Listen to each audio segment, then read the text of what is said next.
Hello, hi.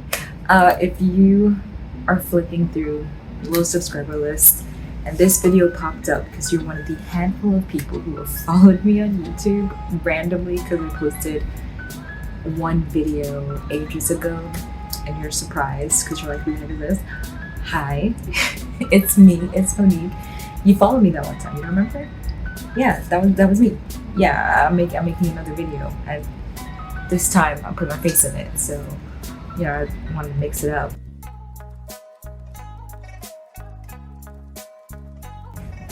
In all honesty, this year one of my goals was to be a better traditional painter. I'm not naturally skilled. Well, no one's like naturally skilled, but you know what I'm saying? Like that's not really my forte. I'm primarily digital artist. I'm more comfortable with digital art, and me and traditional media have not seen eye to eye very often. So one of my big goals this year was I want to be better at painting with gouache. And the best way that I've found for teaching myself something, see myself kind of like a project and make it something that I'm very interested in and something that I want to create art about. So because I'm a huge lover of love, my big project that I wanted to do was painting all my favorite ships in media. And I wanted to start with my first ship, one of my favorite ships, Tommy and Kimberly from the Power Rangers. That is correct, I'm wearing the appropriate swag.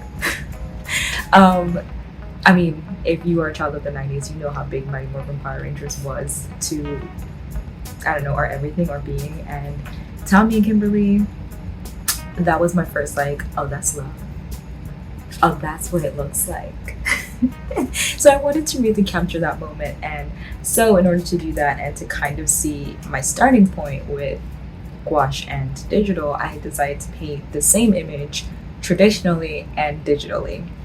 One, to see if how I approach the two subject matters, like what do I do differently when I start, and what do I like about one versus the other, all that good stuff. You know what I'm saying? I'm giving myself, what's it called in science? This is embarrassing. The control. I'm giving myself a control group. Not that bad, all right? Pretty and smart. So I decided to paint a specific scene of Tommy and Kimberly in the high school corridor interacting. I did draw it first digitally because I'm more comfortable with that, and also that way I have a good base to start. And if I mess up on the traditional, I don't lose the entire drawing. So I drew the whole thing digitally, sketched it out, transferred everything to a separate sheet of paper, and painted it. So the rest of this video is kind of going to show you the process, the back and forth between traditional and digital. Kind of go through the process. If you're interested in process, if that's the thing you like, then perfect, stick around. And yeah, kind of seeing what I did learn, what I could do better for the future, because I will be doing more of these, hopefully. Will there be videos about them? Maybe. Once again, I'm not very accustomed to talking to the internet like this, so this is weird for me. Please bear with me, I beg. But yeah, I'm gonna just let the rest of the video roll and I'll catch you at the end. So I actually started this off by having a digital painting reference. So I kind of sketched this all out digitally, transferred the image using like a light box onto my sketchbook, and I had a small color reference of the digital color study that I did that I was referencing a little bit. So I was doing a little paint by numbers here, and I really was trying to pull paint from my color palette that I had that matched what I was doing in the color reference. It is a lot different because obviously you're working with pigments, you don't have the entire oeuvre of the color wheel at your fingertips, and you have to mix a lot of these colors, so without it getting muddy, it's very tricky. So I was just trying my hardest to keep it limited so I didn't get overwhelmed, but also do my best to match what I was trying to bring to the table there. I also started with a peach base because I wanted, no matter what, everything to feel unified, and I figured if I started with an underpainting Not really a full-on underpainting, because I think that would involve doing kind of more values with this. But if I started with an undercolor of that peach, then no matter what I did, it would shine through. That was the thought. That was the thought, okay?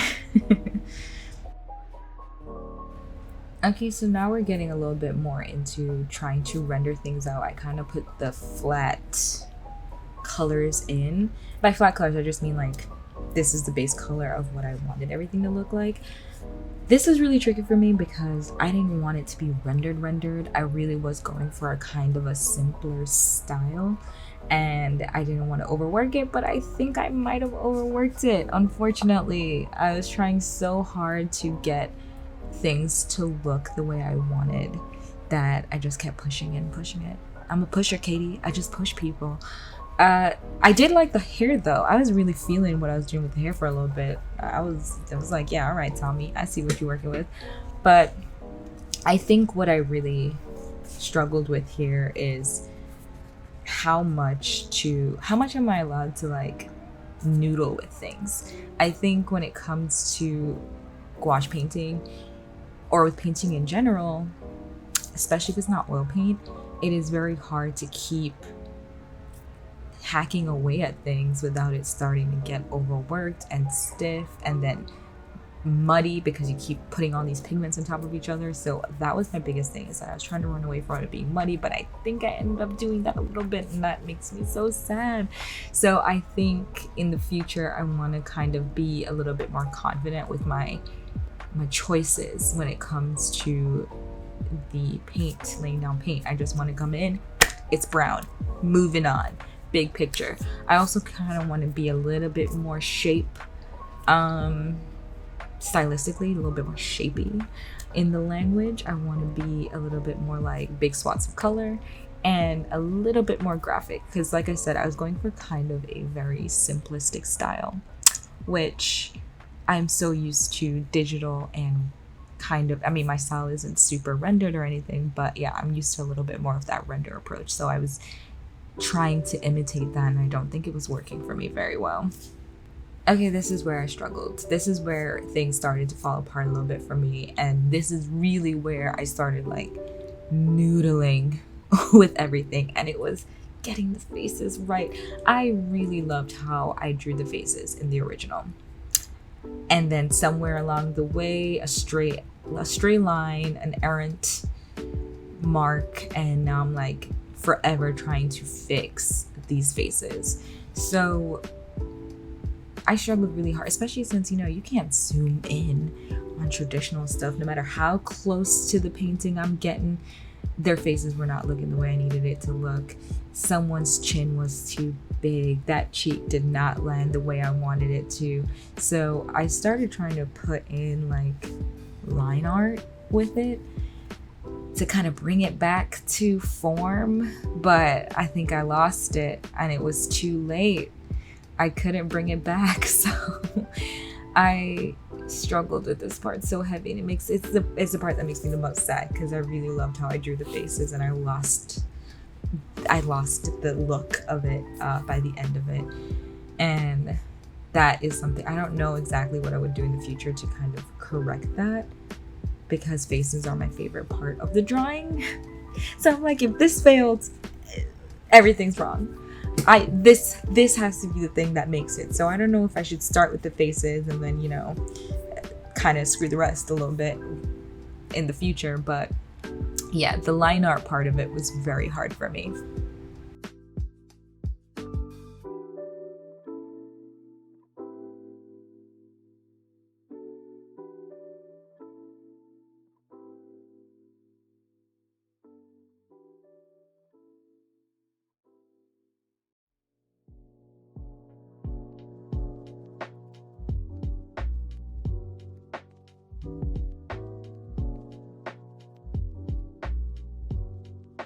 Look at her still noodling. She trying. You poor fool. You have no idea. Shout out to her though. One thing about me. All right, I'm gonna keep going. Even when it looks like all hope is lost, I will still keep going. And that's me right there, attempting to course correct, fix it. I don't know. It is so hard to figure out the right approach when you're not accustomed to the medium. And especially with things like traditional, which are a lot more fickle. Because if it's digital, girl, just like paint over it. It's cool. That ain't a problem. I can fix that. But like I said, when you start doing that with more traditional things, it gets trickier because paint's a little bit more temperamental. Someone who's a better painter than me probably has a better response to that. But this is the digital version now. Here we go. I'm like, now we're talking. As you can see, I still started off with the base. Kind of with the same concept of like wanting to keep things unified, and I put all my flats in underneath my lines first. And yeah, I kind of messed around and decided to do like these fun lighting effects on it because that's just what I was feeling, and I thought it would give it a little life, a little zhuzh. And I was right, because I really like how it kind of gave it this glowy, otherworldly effect.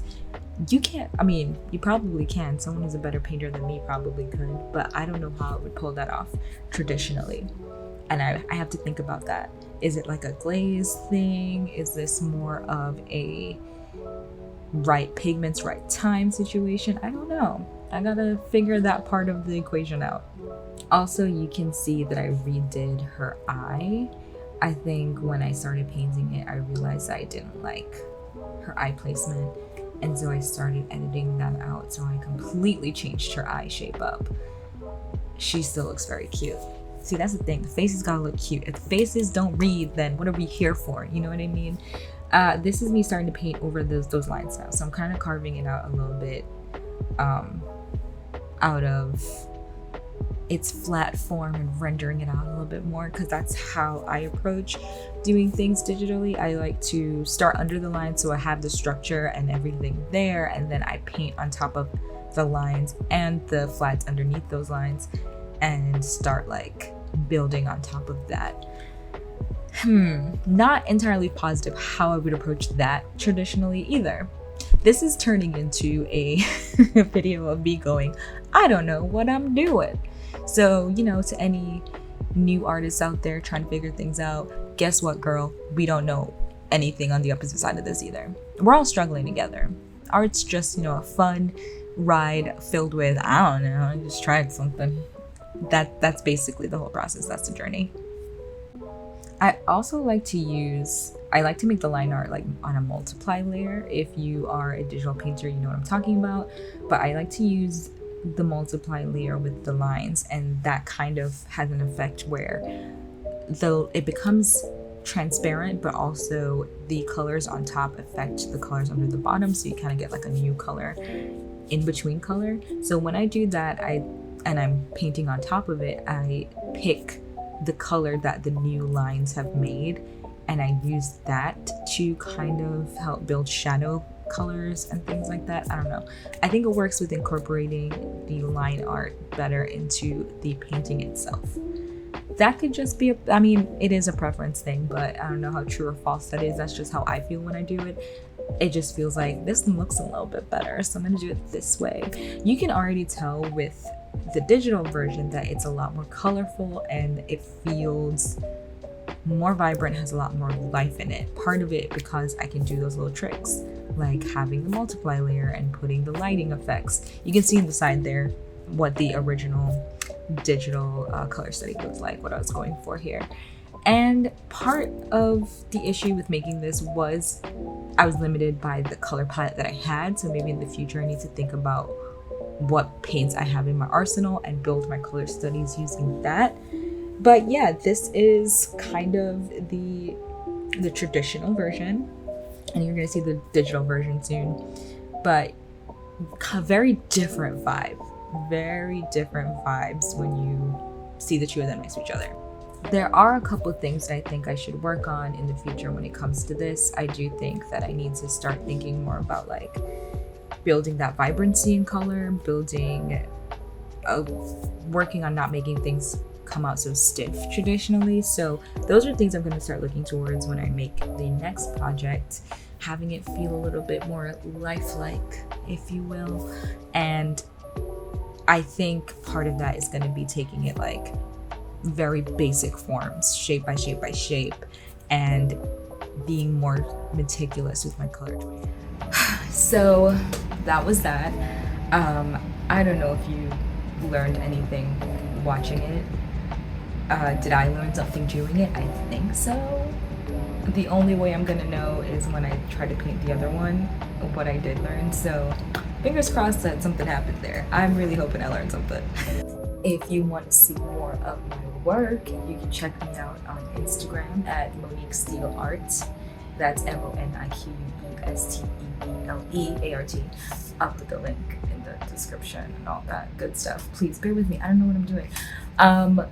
Yeah, you can see more of my content there. You can also see my content on my website, which is moniquesteeleart.com. And you can also check out my Etsy store because I be having prints and stickers. Might have a pin coming soon. And that's Momo's Art Shop, spelled MOMOSARTSHOPPE, because I'm pretentious and I wanted to put the also spelling of shop. Well guys, this was fun. This was also very awkward for me, so I apologize if this is not up to your caliber of YouTube video. This is my first one, so come back. I'm doing the best I can here. I'm only the talent. I'm not supposed to be doing all this. I'm not supposed to worry about stuff like that. I'm the talent. Yeah, I hope to make more in the future. I kind of don't hate it, I'm not gonna lie. So I hope to do more in the future, and hopefully you stick around for this one, you stick around for the rest too. And yeah, I'll catch you on the internet sometime. Bye.